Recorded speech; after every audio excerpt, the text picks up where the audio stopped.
Tous, en espérant que vous allez bien, que vous portez bien. Je suis vraiment désolé, le live de tout à l'heure, ça a coupé parce que je viens de recevoir un appel, aussi avec une mauvaise connexion Internet. Alors, c'était une séance de présentation, c'était prévu que je fasse un live la semaine passée, mais j'ai pas fait de live parce que j'étais occupé. Aussi, avec la chaleur actuellement et aussi j'étais en plat, je suis parti souvent à la plage et le soir, généralement, je suis très fatigué. Et voilà. Alors, je vous ai dit sur le live que l'eau de mer, d'accord, c'est bien pour les nettoyages, pour faire les nettoyages spirituels, les nettoyages énergétiques, surtout les 7 vagues, d'accord? À chaque fois qu'il y a une vague, vous prenez de l'eau et vous la versez sur votre corps. Comme ça, pendant 7 vagues, d'accord? Et vous allez sentir vraiment, vous avez libéré un fardeau sur votre corps. Voilà. Alors, pour ceux qui ne me connaissent pas, je m'appelle Axel. Je suis d'une mère algérienne et d'un père marocain, d'accord? D'une mère qui est kabyle, berbère et d'un père qui est chlach. Voilà. Et j'ai fait mes études en marketing management et je suis expatrié. Maintenant, ça fait 8 ans que je suis expatrié en Turquie, à Istanbul. J'étais dans la profession de consultant médical. Je suis intermédiaire entre le patient et le médecin concernant la chirurgie esthétique, etc. Après, je me suis mis à mon propre compte, ça fait 2 ans. Et je me suis mis à mon propre compte, j'ai créé mon cabinet à moi, c'est Voyance Berbère, avec ma petite équipe à moi. Voilà. Comme vous le savez tous, moi je suis de signe de Verseau, j'ai 29 ans, je suis un médium et aussi un sorcier, un don de naissance et aussi d'une famille spirituelle. Voilà. Alors, c'est pas, je vous ai dit en live, c'est pas forcément quand vous allez entendre la magie, sorcier, sorcière, que directement vous captez la magie noire. Non, il faut pas penser comme ça, d'accord? Moi, je fais jamais de la magie noire, je fais de la magie blanche. Une mouche, une fourmi, je peux pas lui faire de mal. Moi, je suis quelqu'un de très tendre, je suis quelqu'un qui dégage des énergies positives, je suis quelqu'un qui aide les gens, d'accord? Je suis quelqu'un qui aide vraiment les gens et je ne peux pas faire de mal à quelqu'un. J'avais j'avais reçu plein, plein, plein de propositions de la magie noire, mais j'ai pas accepté. J'accepte jamais parce que à la magie noire, il y a toujours le triple choc en retour. Là, il faut s'attendre à ça. Alors, les gens qui me disent, est-ce que tu es musulman, surtout sur Instagram, tu es musulman, mais tu es tatoué, j'ai des tatouages ici, sur mon corps, tout mon corps, mais tu fais de la voyance, et tu fais aussi de la magie. Alors, je vais vous expliquer une chose. Moi, je suis spirituel, d'accord? Moi, je suis musulman sophiste. Le sophisme, d'accord? C'est des musulmans, mais ils sont spirituels, ils sont ouverts d'esprit, d'accord?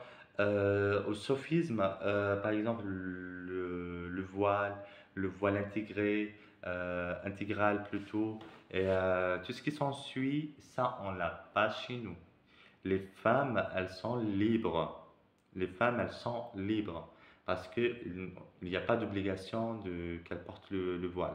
C'est vrai qu'il y a la pudeur, d'accord, que soit, ça, c'est un peu obligatoire. Mais la pudeur, c'est pas par exemple, elle va mettre une robe complète, mais c'est juste de la jambe en haut, du genre mini, etc. Voilà.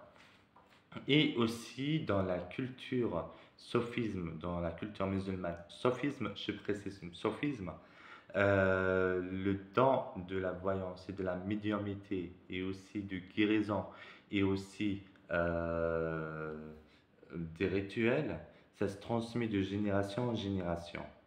Nous, dans notre culture, par exemple, quand quelqu'un il va commencer à exercer de la voyance, et de la médiumnité et aussi des rituels, il faut d'abord qu'ils fassent des rituels par rapport à ça.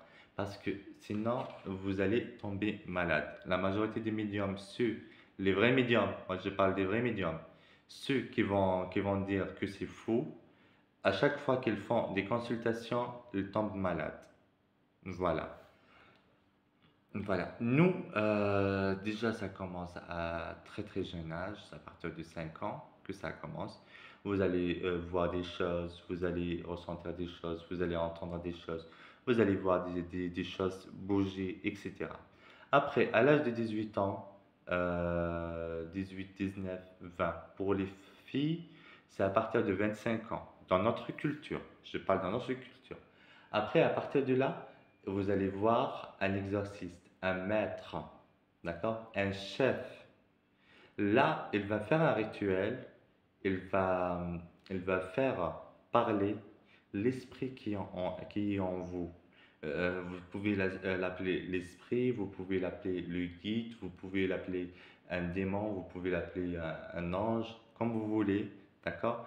Parce que c'est votre serviteur, d'accord? L'esprit qui est en vous, elle va vous servir. Vous allez l'envoyer où vous voulez. Vous allez lui demander ce que vous voulez.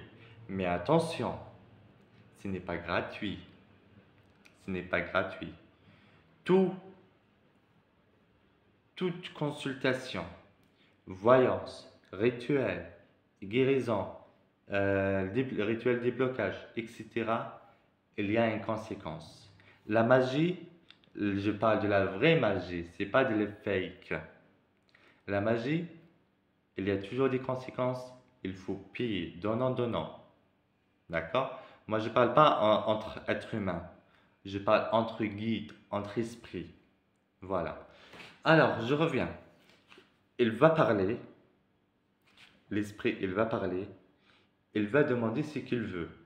Généralement, c'est un sac, soit un mouton, soit un bouc, ça dépend. Mais généralement, c'est un bouc. D'accord? C'est un bouc qui a des cornes. Ou bien un mouton qui a des cornes, des grosses cornes. Voilà. Après, on le sec. Après, dans un mausolée. Ça dépend du mausolée que tu vas rêver. Parce que tu vas rêver, tu vas faire des rêves prémonitoires. Après, quand ils vont le egg, ça on ne va pas prononcer ces mots sur YouTube, le truc rouge qui coule de bouc ou bien de mouton, ça c'est l'énergie. L'esprit il se nourrit de ça. D'accord? Là c'est bon. C'est comme un pacte que tu as fait avec lui. C'est comme un pacte que tu as fait avec lui. Voilà. Après, la viande, ils vont la préparer. D'accord? Et ils vont préparer à manger et il y aura beaucoup plus de monde au mausolée. D'accord? Il y aura 1000, 2000 personnes, ils vont tous manger. Les pauvres, les riches, la classe moyenne, tout le monde, tout le monde, tout le monde, tout le monde. Les personnes que tu connais, les personnes que tu ne connais pas. Celui qui vient à ce mausolée, il doit manger. Voilà, c'est son droit de manger. Voilà. Après, la nuit, il y aura des bougies, il y aura de l'encens. L'encens, généralement, nous, on utilise de benjoin, le jawi blanc. D'accord? Parce qu'on évoque aussi d'autres esprits, d'autres saints. On les évoque sur une petite pièce. Soit c'est une grotte, soit c'est de genre, c'est un mausolée. Vous connaissez un mausolée de genre isolé. Voilà. Après, il y aura ceux qui évoquent les saints et évoquent les esprits. Ils frappent avec le bendir, ou bien en français, c'est un tambour. Aussi avec une flûte. Après, ceux qui ont des esprits au fond d'eux, ils vont commencer à rentrer en transe. Alors, ceux qui, par exemple, moi, c'est quand je rentre en transe, je prends le verre, je le casse et je le mets comme ça et je saigne pas. Je prends des bougies, je les allume, je serai torse nu, je me brûle comme ça et je fais couler la cire sur ma peau, je brûle pas. Parce qu'il y a les saints, il y a les guides qui me protègent. Parce que c'est que tes guides, tes esprits, ils aiment. Ça dépend des esprits que tu as. Si tu as les esprits qui habitent euh, dans le verre, alors automatiquement c'est le verre. Si tu as des esprits qui sont créés à base de feu, c'est le feu. Voilà, etc. Voilà comment ça se passe. Et aussi, un truc que je voulais vous dire, euh, faites attention, surtout actuellement, il y a vraiment des charlatans. Il y a trop de charlatans, surtout par rapport aux purifications et les déblocages. Par exemple, sur notre tradition, on a, c'est un don, c'est les esprits. Le jour où on a fait le pacte, ils nous ont donné ce don de déblocage, enlever de la sorcellerie, enlever de la magie noire, etc. avec les œufs. Alors, en Europe, surtout au Portugal, je connais une, au Portugal, elle le fait aussi, mais avec une autre méthode, c'est avec des prières chrétiennes, alors que nous, c'est avec des prières musulmanes qu'on le fait. Alors, tu fais tourner cette fois les œufs, il faut que c'est la personne qui ramène les œufs, d'accord? Elle va les faire tourner cette fois sur sa tête. Après, d'abord, elle va les laver avec de l'eau et du sel pour les purifier. Et aussi, les œufs, elles ne doivent pas rentrer dans le frigo. Elles doivent être pendues le jour même. Après, tu vas commencer à lire les prières, les versets du Coran et aussi évoquer les esprits. Il faut qu'ils ramènent toute l'énergie négative de l'autre personne à ces œufs-là, à l'intérieur de ces œufs et aussi tous les trucs, des talismans, etc. D'accord?